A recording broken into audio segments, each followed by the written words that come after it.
வாழ்க்கையில் மிகவும் வெறுப்படைந்த ஒரு பணக்கார இளைஞன் ஒரு குறிப்பிட்ட ஜென் குருவை தேடி மடாலயத்துக்கு வந்தான். அந்த இளைஞனை பார்த்த மாத்திரத்தில் அந்த ஜென் குரு அவனது மன ஓட்டத்தை அறிந்து கொண்டார்.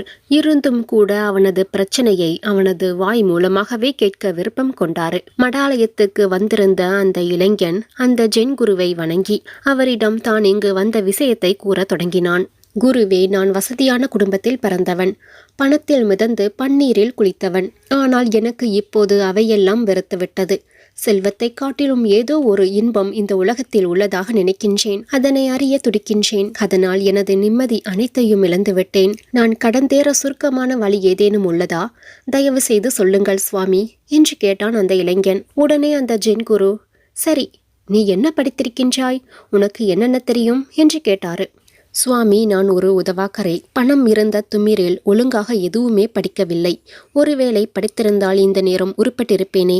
என்னிடம் எந்த திறமையும் இல்லை. ஏதோ எனக்கு கொஞ்சம் சதுரங்கம் ஆடத் தெரியும், அவ்வளவுதான் என்றான் அந்த இளைஞன். சற்று நேரம் சிந்தித்த அந்த குரு அருகில் இருந்த பிக்குவை அழைத்து அந்த பணக்கார இளைஞனின் முன்பு அமரச் சொன்னார். அத்துடன் தனது சீடர்களில் ஒருவரை அழைத்து மற்ற சீடர்களையும் அவ்விடத்தில் வரும்படி கட்டளை பிறப்பித்தார். பிறகு இன்னொரு சீடரை அழைத்து சதுரங்க பலகையை அதன் காய்களுடன் எடுத்து வருமாறு கூறினார். அந்த ஜென் குருவின் ஆணைகளை சீடர்கள் உடனுக்குடன் நிறைவேற்றினார்கள். சதுரங்க பலகை கொண்டு வந்து வைக்கப்பட்டது. அதில் காய்கள் அனைத்தும் முறைப்படி அடுக்கப்பட்டது. சீடர்கள் அனைவரும் அவ்விடத்தில் ஒன்று குழுமினர். பிரதான குருவால் முன்பு அழைக்கப்பட்ட அந்த பிக்கு அமைதியாக சதுரங்க பலகையின் ஒரு பக்கத்தில் அமர்ந்திருந்தார். மறுபக்கத்தில் அந்த இளைஞன் அமர்ந்து கொண்டான். பிக்குவுக்கு உண்மையில் சதுரங்க ஆட்டம் தெரியாது. சிலர் ஆடும்போது அருகில் அமர்ந்து பார்த்திருக்கின்றார், அவ்வளவுதான். எனினும் குருவின் கட்டளைக்கு காத்து கொண்டிருந்தார். அப்போது அந்த பிரதான குரு பிக்குவிடம் பேசத் தொடங்கினார். பிக்குவே, தாங்கள் எனது அன்பார்ந்த சீடர்களில் ஒருவர்.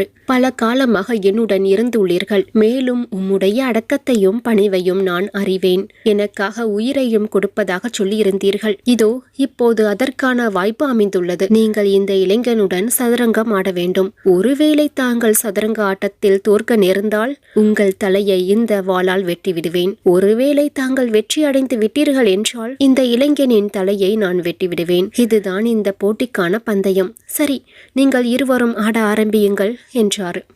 பிரதான குருவின் வார்த்தைகளை கேட்ட பிக்கு சலனமே இல்லாமல் அமைதியாக இருந்தார். மறுபக்கம் அந்த இளைஞனின் மனதில் ஒருவித தவிப்பு உருவானது. ஒருவேளை நாம் தோற்றுவிட்டால் உயிர் போய்விடுமே என்ற ஒரு பயம் அவனை தொற்றிக் கொண்டது. இருந்தும் அந்த பயத்தை வெளிக்காட்டிக் கொள்ளாமல் மெல்ல காய்களை நகர்த்த தொடங்கினான். பிக்குவுக்கு குருவின் கட்டளையை சிரமேற்கொண்டு ஏதோ ஒரு காயை நகர்த்தினார். பிக்குவுக்கு மரணம் பற்றிய எந்த பயமும் இல்லை. குழுமி இருந்த மற்ற சீடர்களோ திகிலுடன் அங்கு நடப்பவற்றை பார்த்து கொண்டிருந்தார்கள்.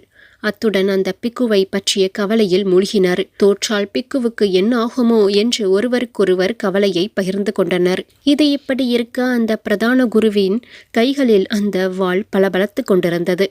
அவ்விடம் முழுவதும் பயங்கரமான அமைதி நிலவியது. மறுபக்கம் இளைஞன் உற்சாகமாக காய்களை நகர்த்தினான். பிக்குவுக்கு ஆடத் தெரியாது என்பது அவனுக்கு தெரியாது. அவரது காய் நகர்த்தும் முறை அவனுக்கு புதிராக இருந்தது. சில நாளிகைகள் கழிந்தன. அந்த இளைஞன் சதுரங்க ஆட்டத்தை உண்மையில் கரைத்து குடித்தவன். இருந்தாலும் மரண பயத்தில் தாறுமாறாக ஆடினான். அந்த பிக்குவோ உயிர் பயமின்றி சலனமில்லாமல் ஆடினார். ஒரு கட்டத்தில் பிக்கு காய்களை நகர்த்துவதை கவனித்த அந்த இளைஞனுக்கு எல்லா உண்மைகளும் விளங்கியது. பிக்குவுக்கு சதுரம் ஆட்டம் பற்றி ஒன்றும் தெரியாது என்பதை அவன் உணர்ந்து கொண்டான். அந்த உண்மையை அறிந்த மாத்திரத்தில் மிகவும் சுறுசுறுப்புடன் விளையாடத் தொடங்கினான். அதன் விளைவு பிக்கு தனது காய்களை ஒவ்வொன்றாக இழந்தார். அவர் வெகுவாக தோற்று கொண்டிருந்தார். அவ்விடத்தில் குழுமி இருந்த சீடர்கள் மனதில் சொல்ல முடியாத வேதனை எழுந்தது. ஆனால் அந்த இளைஞனோ பெரும் மகிழ்ச்சியால் திளைத்தான். ஒரு மிக பெரிய ஜீவ மரண போராட்டத்தில் வெற்றி பெற்ற மகிழ்ச்சி அவனது முகத்தில் தெரிந்தது. வெற்றி களிப்பில் திளைத்து கொண்டிருந்த அந்த இளைஞன் மெல்ல தலையை நிமிர்ந்து அந்த பிக்குவை பார்த்தான். பிக்குவின் முகத்தில் இப்போதும் கூட எந்த கலவரமும் இல்லை. எனினும் அந்த பிக்குவை பார்க்கவே அந்த இளைஞனுக்கு பாவமாக இருந்தது. அவன் தனக்குள் அந்த பிக்குவை பற்றி சிந்திக்க தொடங்கினான். இந்த பிக்குவின் முகத்தில் தான் எவ்வளவு சாந்தம் தெரிகிறது, எவ்வளவு கருணை மிக்க கண்கள் அவருடையது. இவர் இறக்கத்தான் வேண்டுமா? வேண்டாம் வேண்டாம், நான் இவரை சாக விட மாட்டேன். இவர் நீண்ட நாட்கள் வாழ வேண்டும். வேண்டுமென்றால் நான் சாகின்றேன். என்ற முடிவுக்கு வந்தான். உடனே அதுவரையில் ஒழுங்காக காய்களை நகர்த்திய அந்த இளைஞன் இப்போது வேண்டுமென்றே தாறுமாறாக ஆடத் தொடங்கினான். ஆட்டத்தை கூர்ந்து பார்த்து கொண்டிருந்த அந்த ஜென் குருவுக்கு அந்த இளைஞனின் மனநிலை நன்றாக புரிந்துவிட்டது. அவரும் கூட அந்த இளைஞனின் மனநிலையில் இது போன்ற ஒரு மாற்றத்தை தான் எதிர்பார்த்து காத்து கொண்டிருந்தார். ஒரு கட்டத்தில் அந்த குரு விரைந்து வந்து அவர்கள் இருவரும் விளையாடி கொண்டிருந்த அந்த சதுரங்க பலகையை கவிழ்த்து தள்ளினார். அந்த சதுரங்க பலகையில் வைக்கப்பட்டிருந்த காய்கள் அனைத்தும் சிதறி 8 திசைகளையும் நோக்கி ஓடின. பிரதான குருவின் இந்த செயலை கண்டு அனைவருமே திகைத்து நின்றனர். அப்போது அந்த பிரதான குரு சீடர்களிடம் பேச ஆரம்பித்தார். இப்போது விளையாடப்பட்ட இந்த சதுரங்க ஆட்டத்தில் யாருமே வெற்றி பெறவில்லை என்பதை அறிவிக்கின்றேன். அத்துடன் இளைஞனே, நீ விளையாடும் சமயத்தில் உனது மன ஓட்டத்தை நான் அறிந்து கொண்டேன். முதலில் அற்புதமாக காய்களை நகர்த்தி எல்லோரையும் பிரமிக்கச் செய்த நீ, பிறகு இந்த பிக்குவின் உயிரை காப்பாற்றும் நோக்கத்தில் தாறுமாறாக காய்களை நகர்த்தி உன்னையே நீ பலி கொடுக்க தயாராகிவிட்டாய். இதன் மூலம் உனது வாழ்க்கை பயனுள்ள வாழ்க்கை என்பதை நீ உணர்ந்து கொண்டாய். உனது மனம் இப்போது பக்குவ நிலைக்கு வந்துவிட்டது. உனக்குள் இருக்கும் தியாக உணர்வை நீ அடையாளம் கண்டு கொண்டாய். இனிமேல் உனது இந்த வாழ்க்கை பயனுள்ளதாக இருக்கும்.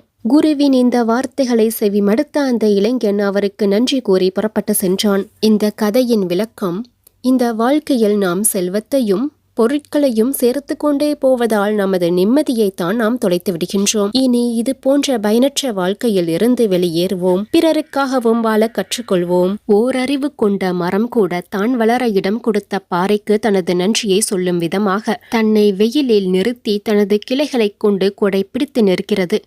இதன் மூலம் இந்த உலகத்தில் அன்பும் தியாகமும் தான் பெரிது என்பதை நம் மனமும் உணரட்டும்.